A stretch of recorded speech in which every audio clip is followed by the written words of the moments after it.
இரவு ஜெபம். கர்த்தருக்கு ஸ்தோத்திரம். சங்கீதம் 119:86. உம்முடைய கற்பனைகளை எல்லாம் உண்மையாயிருக்கிறது, அநியாயமாய் என்னை துன்பப்படுத்துகிறார்கள். நீர் எனக்கு சகாயம் பண்ணும். கர்த்தர் கொடுத்த நல்ல வார்த்தைகளுக்காய் கர்த்தருக்கு நன்றி செலுத்துவோமாக. எங்களை நேசிக்கிற நல்ல இயேசுவே, இந்த நாளிலும் நீர் செய்த எல்லா நன்மைகளுக்காய் நன்றி செலுத்துகிறோம் அப்பா. அறிந்தும் அறியாமலும் செய்த எந்த ஒரு பாவமாக இருந்தாலும் இன்னும் ஒரு விசைந்த ரத்தத்தினால கழுவி எங்கள் ஒவ்வொருவரையும் பரிசுத்தப்படுத்துங்கப்பா. காலைதோறும் உடைய கிருபைகள் புதியவைகளாக இருக்கிறதே. ஆண்டவரே, ஒவ்வொரு குடும்பங்களுக்கும் நன்மையும் கிருபையும் தொடரட்டும். கிறிஸ்துக்குள் பிரியமானவர்களே, ஆண்டுடைய கற்பனைகள் எல்லாம் உண்மையாக இருக்கிறது, சத்தியமாக இருக்கிறது. ஆண்டுடைய கற்பனைகள், அவருடைய வார்த்தை ஒரு நாளும் மாறவே மாறாது. அநியாயமாக என்னை துன்பப்படுத்துகிறார்கள் என்று சொல்லி வேதத்தில் சங்கீதத்தின் வழியாக நம்ம பார்க்கிறோம்.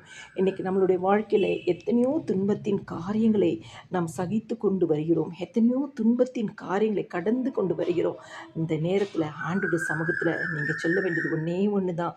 நீர் எனக்கு சகாயம் பண்ணும். ஒருவேளை இன்னைக்கு கண்ணீரோட, வியாகுலத்தோட, மனபாரத்தோட, மன அழுத்தத்தோட, ஆண்டவரே, நெருக்கப்பட்ட சூழ்நிலைகளை, தனித்து விடப்பட்ட சூழ்நிலை, திக்கற்ற நிலைமையில நான் இருக்கிறேன்ப்பா, எனக்கு சகாயம் பண்ணும், எனக்கு சகாயம் பண்ணும், எனக்கு நீர் சகாயம் பண்ணும். இந்த ஒரே ஒரு ஜெபம் இன்னைக்கு நீங்கள் செய்யுங்க.